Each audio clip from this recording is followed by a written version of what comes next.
razón que desconozco, los manejos de pacientes de politrauma siempre nos piden a los traumatólogos que demos una clase, pero esto en realidad lo debería dar un emergentólogo. Los emergentólogos pueden ser traumatólogos, clínicos o cirujanos. Son cirujanos que se dedican a hacer trauma exclusivamente, que suelen manejar abarcan casi todas las especialidades, hacen un poco de vascular, hacen hasta suturas de miocardio incluso.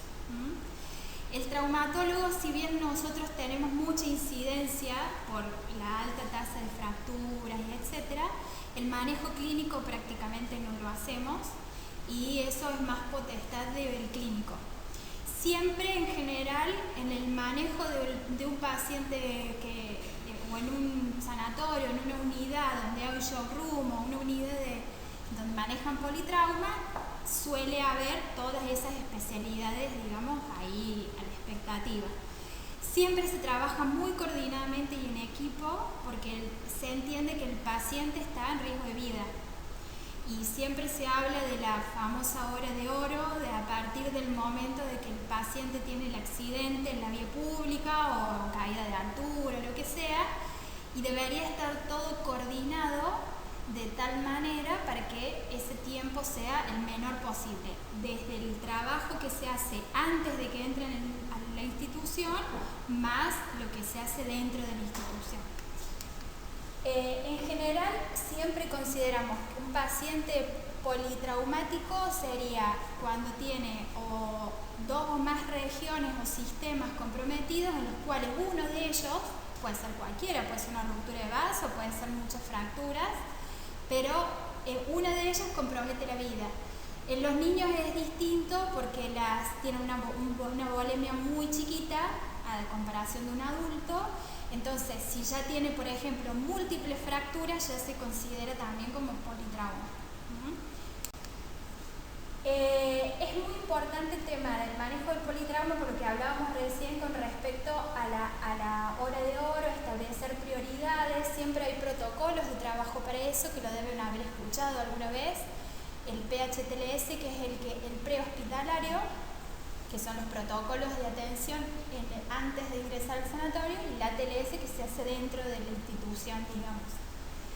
Es muy importante identificar la mecánica del accidente. Si bien nosotros los traumatólogos tenemos una formación en accidentología, en alguna parte de la formación, sobre todo dependiendo dónde hagamos la formación, no es lo mismo un traumatólogo que hace más en una clínica que hace muchos pacientes crónicos a uno formado en el hospital de urgencias, por ejemplo, que es donde hay, por ejemplo, residencia de segundo nivel de emergentología. La mecánica del accidente siempre nos va a ayudar a anticiparnos para determinar, pensar de acuerdo a lo que le pasó al paciente, cuál es el posible daño interno que puede llegar a tener y actuar en consecuencia de ello. Por eso es importante el tema de anticiparse. Esto no sé si lo conocen todos, lo deben conocer, lo han escuchado nombrar. Son cursos que lo puede hacer cualquiera de ustedes. No tiene nada que ver con el emergentólogo. El emergentólogo es una residencia de segundo nivel, o sea, tienen que tener una especialidad para poder hacer la emergentología que te piden, por supuesto, tener aprobado en la TLS. Son cursos difíciles de aprobar, hay que estar actualizándolos, o sea, tiene un vencimiento, hay que volver a rendir. Generalmente todos los años sale una actualización de la TLS, entonces debería estar en concordancia con eso.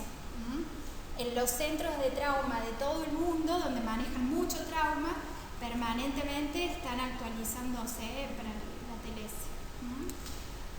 Esto sería básicamente, por ejemplo, un logaritmo de atención para un paciente en el prehospitalario. Siempre ustedes van a ver que cuando ven los logaritmos para atención de pacientes politraumáticos, suelen ser así, muy esquemáticos. El paciente está despierto, está inconsciente, que sigue después, que es todo muy, muy sistemático siempre de cómo debe ser la atención de los pacientes. Esto es como por regla general de lo que es para el prehospitalario, digamos, que debe estar notificado. Esto es lo que debería pasar, que muchas veces no pasa. El tema del lugar de cercanía en realidad está puesto ahí porque suele ser un error en la derivación de los pacientes politraumáticos. Uno tiende, y sigue pasando incluso, tiende a decir, bueno, ¿a dónde lo llevamos? Donde sea más cerca. Y en realidad hay que llevarlo donde haya un equipo preparado para atender ese tipo de paciente. Y hay un montón de estudios, yo después les voy a dejar mucha bibliografía, estudios científicos, trabajo científico, que incluso orientado un poco en la especialidad de cada uno para que no se aburran sobre trauma, pero sobre este tema, sobre el tema del error de dónde derivamos el paciente ante una situación de estas características, y en realidad el circuito de derivación ya tendría que estar bien aceitado para que eso no pase. Y por supuesto que la inmovilización del paciente sea la adecuada. Por eso se estudia tanto.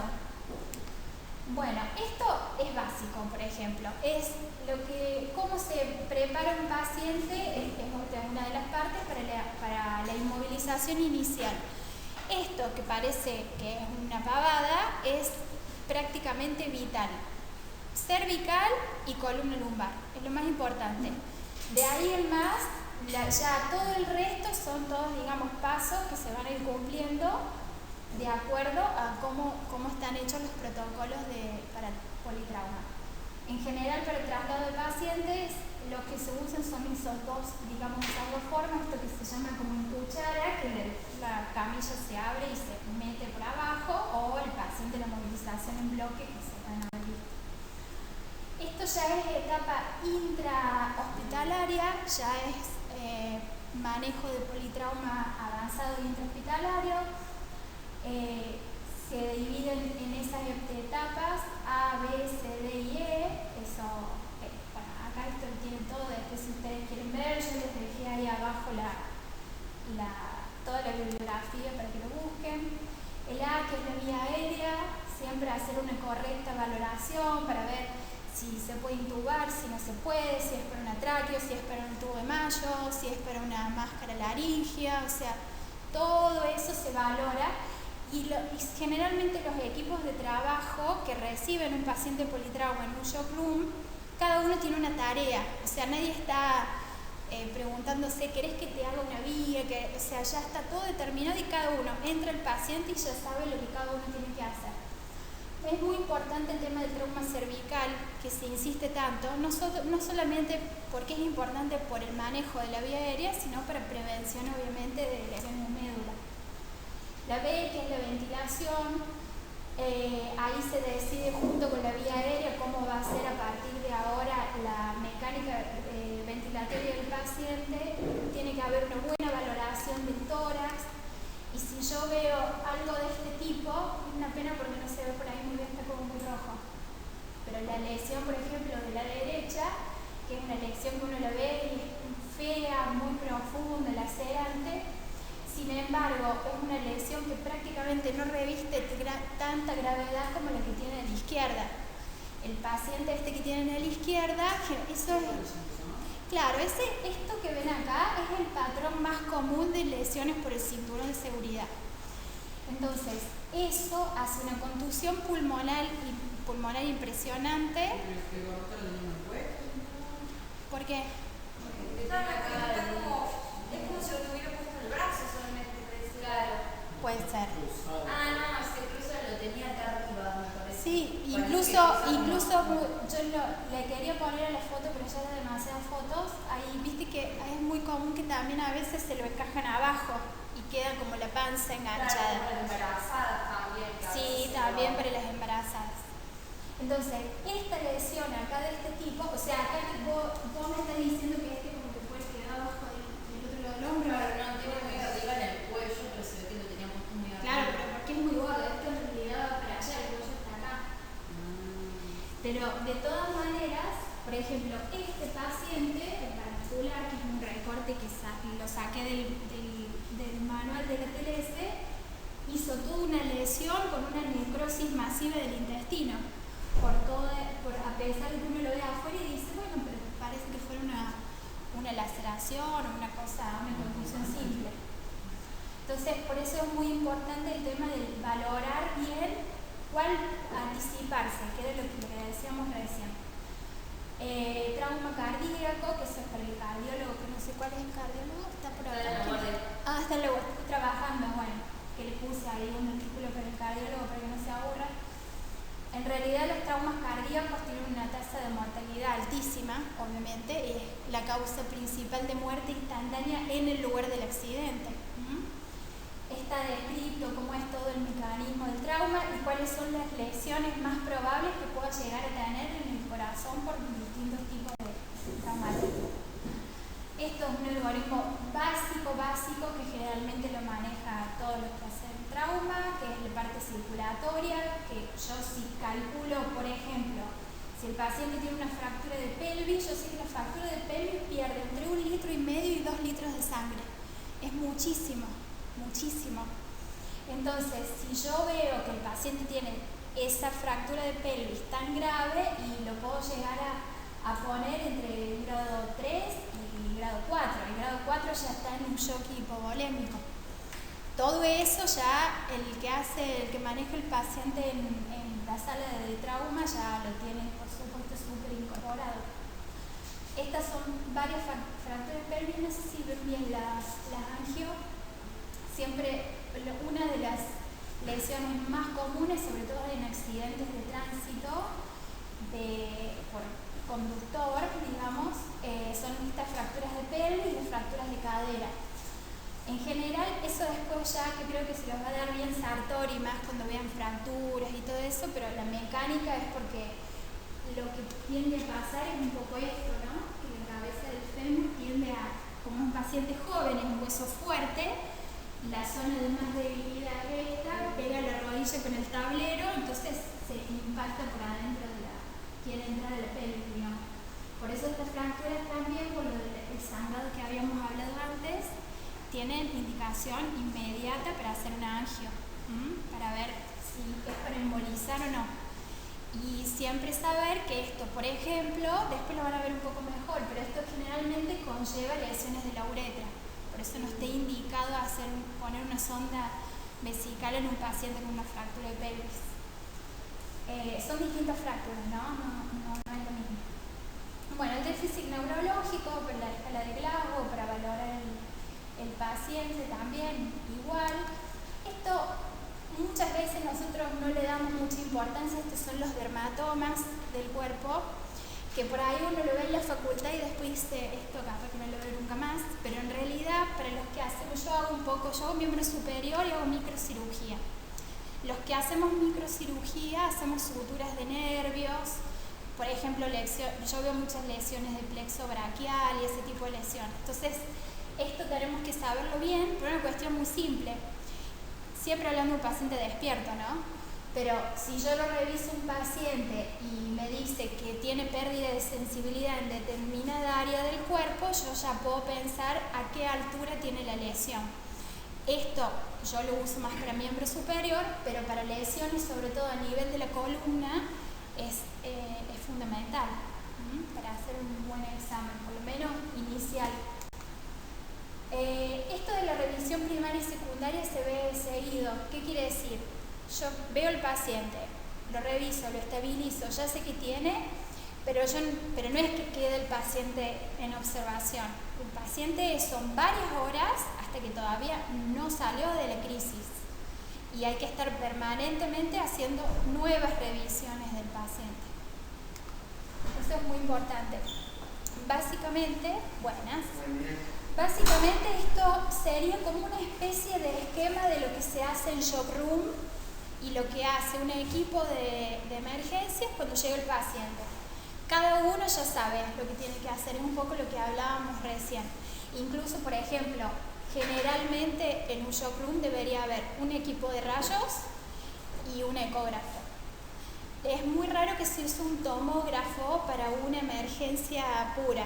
Eso es como más para la segunda etapa. Por supuesto, traumatismo craneoencefálico, etcétera, sí. Pero esto es riesgo de vida inminente. Entonces los tiempos son otros. Y todo se hace adentro de la sala. Eso es muy importante. Esto es una de las cosas que se usa mucho para ecografía de pacientes politraumatizados. En general esto es muy operador dependiente, o sea que tiene que ser alguien que sea avesado en hacer eco. ¿Vos ves de ahí algo? ¿O vas a comer? No, veo de acá, el problema es que... No, pero es que me pongo tiene que ser alguien que esté acostumbrado a hacer ecografías de este tipo, o sea, permanentemente. ¿No? Pero es una especialidad linda, o sea, para imágenes es muy interesante. Y eso que ven allá es como que yo también se los puse dentro de la bibliografía, están todos los artículos, después ustedes los pueden bajar a todos. Eso que está allá arriba es un lavado peritoneal que se hace diagnóstico para los pacientes, eso lo hace el especialista en imágenes. Esto es una tabla básica de mecanismos de lesión que se las puse porque la verdad que está muy bien explicado todo, son cosas para que las vean un poco con más detenimiento el que les interese, pero vale la pena. La importancia del trauma cervical que hablábamos al principio, porque por ahí uno ve, por supuesto que si yo les muestro esto, se ven que son todas lesiones muy feas de columna cervical, pero sin embargo, esto que vemos acá, que es como una evolución de la parte anterior del cuerpo de la vértebra cervical, eso a mí me da la pauta de que el paciente, por ejemplo, puede haber tenido, no por ejemplo, en general un choque de atrás, con un trauma cervical muy grave, que el cuello va completamente hacia adelante y en general si uno ve ese signo es muy raro que no tenga lesión medular. Entonces por ahí uno ve esas radiografías, esa está un poquito exagerada, yo se las puse a propósito, pero en general si uno ve una radiografía con esa pequeña lesión adelante y hay que investigar un poco más. Hay lesiones de las asociado a eso, lesiones de las arterias cervicales que están muy asociadas al latigazo en los accidentes. Y eso que ven ahí es la radiografía transoral. En el manual de ATLS lo describe, pero yo la verdad, las radiografías transorales se usan mucho en los niños, sobre todo, por lo menos lo uso yo. Pero técnicamente no es fácil de hacer. Las veces que he pedido, la mitad lo hicieron bien y la mitad mal. Ellos lo describen como que se puede usar para la guardia, pueden probar, sangrense entre ustedes. Ellos describen que se debería usar en el trauma para determinar una fractura de la apófisis atractoidea, de la primera y la segunda vértebra cervical, pero bueno, complicado también.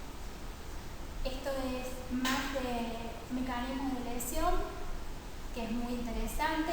Los quemados también, que uno por ahí piensa que el quemado parece que es otra cosa aparte, pero el gran quemado se lo considera un paciente politraumático.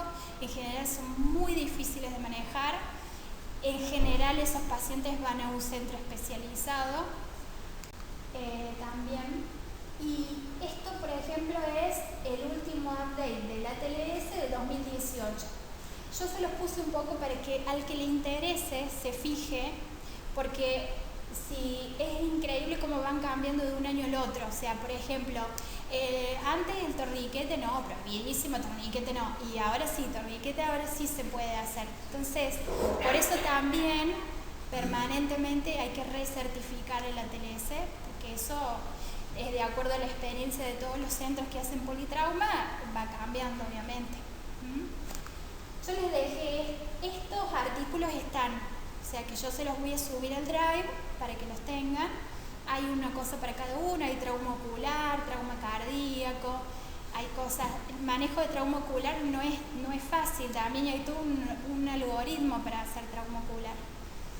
Hay un poquito para cada uno para que no se aburran. Pero básicamente es esto. ¿Estamos? ¿Alguna duda, algo que hoy quieran preguntar? No. Bueno. O sea, ¿cuál es nuestra función, por ejemplo, en la transferencia en la guardia? Bueno, ese es otro tema. ¿Esto tiene que ver con la clase, no? Porque han llegado politraumas por ahí, no sabemos. Sí, o sea, ¿quieres cortarle el audio? Sí, en general.